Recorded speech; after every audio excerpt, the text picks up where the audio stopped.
cutting out music lessons for the kids, for people living on a fixed income, for people living paycheck to paycheck. It's no longer about how much does it cost to fill the tank. They can't afford to fill the tank. They can just take so much money to the gas station and see how much. Folks, Republicans have viewed a new proposal, and this new relief plan will go to a more targeted group of people. The targeted group of people will include people like on Social Security, SSI, and SDI. The Biden administration is approving this relief to help people with inflationary pressures.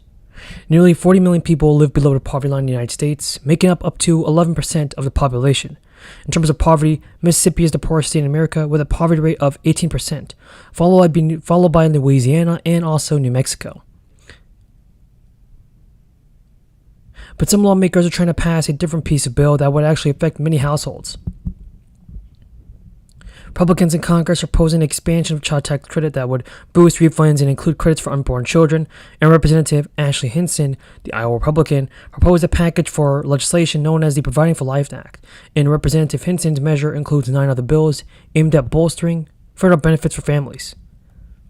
The bill would boost the refundable tax credit from $2,000 to $4,500 for families with children under the age of 6, and $3,500 for families with children 6 to 17. Unlike the crisis of the version, parents would actually have to be employed to be eligible for the refund. Another provision would retroactively expand the child tax credit to unborn children, and parents would be able to claim the credit from the year prior. The bill would also make the adoption tax credit fully refundable, and that credit is worth up to $15,000 till the job is done. On the IRA anniversary, when we passed the Inflation Reduction Act last year, I said here on the floor that it would endure as one of the defining legislative feats of the 21st century. And just 1 year later, the IRA is paying huge dividends. We announced the $20 million business recovery we're rolling out. As a reminder, the goal is to help businesses and nonprofits that suffered physical damages from flooding. The full guidance can now be found on the ACCD website, accd.vermont.gov. The full guidance can now be found, again, through the Agency of Commerce. Affecting more people than ever, and obviously this is an issue for Côte d'Ivoire. And so I would like to know from you, what is the largest impact of the Russians' war in Ukraine on the agricultural sector in the country, and what are some thoughts of yours to help to deal with any food insecurity? Folks, did you know that you may be eligible to receive up to $1,000 from your state and city? And many of you are wondering how you can claim such additional financial assistance.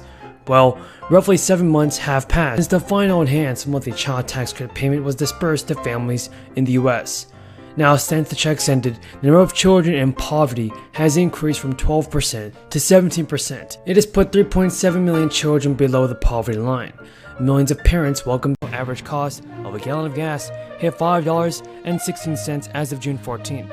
This is the all-time record high price, and since many people cannot eliminate gasoline usage or even significantly cut down their fuel costs, these surging prices have hit hard. As a result, lawmakers are naturally considering ways to provide relief, including potentially sending out another stimulus payment. Proposals to help the public cope with gas prices exist at the federal level as well as in some states. One plan put forth on the federal level, for example, is called the Gas Rebate Act of 2022. It would provide a monthly rebate during any month when the national average cost of gas is $4 or more.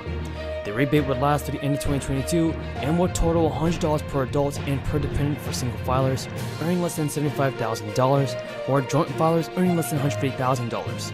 It would phase out at higher income levels, with single filers getting no rebate once their income topped $80,000. And married joint filers losing the rebate with an income of $160,000 or higher. Now, state plans exist in certain locations because in early June, for example, North Carolina Democrats put forth a plan to send money to residents via check or debit card. The money would come in the form of a $200 rebate to North Carolina residents and would be available by October 1st to anyone who is 18 or over. Now, this is a bit different from the past stimulus checks that have come from the federal government because those were able to be deposited into people's bank accounts if they provided the information, and while these payments would come in the form of a debit card or check only. So the child tax credit in 2022 will return to conditions offered by the IRS before the American Rescue Plan expanded it. The amount of the credit is smaller, and eligibility. Biden is also hosting a press conference this week on nutrition and health, the first by the White House since 1969. So this conference will also highlight the need for access to better food, healthier food, and exercise. Over the years, cuts to federal programs, coupled with stigmas over welfare and big changes to how food was made, has also caused a decline in access to food. According to the FDA, around 10% of households in the United States have suffered from food insecurity, meaning they were certain they could not get enough food to feed themselves or their family because they lacked money. And under the White House plan, SNAP program eligibility will be expanded. Children will get better access to free meals, and summer benefits will be extended to more school children. This is the gentleman from Connecticut. Seek recognition. Rise and extend my remarks and to compliment you, Madam Speaker Bordeaux, on your service to this great nation of ours. I have very much enjoyed the privilege and honor of serving with you.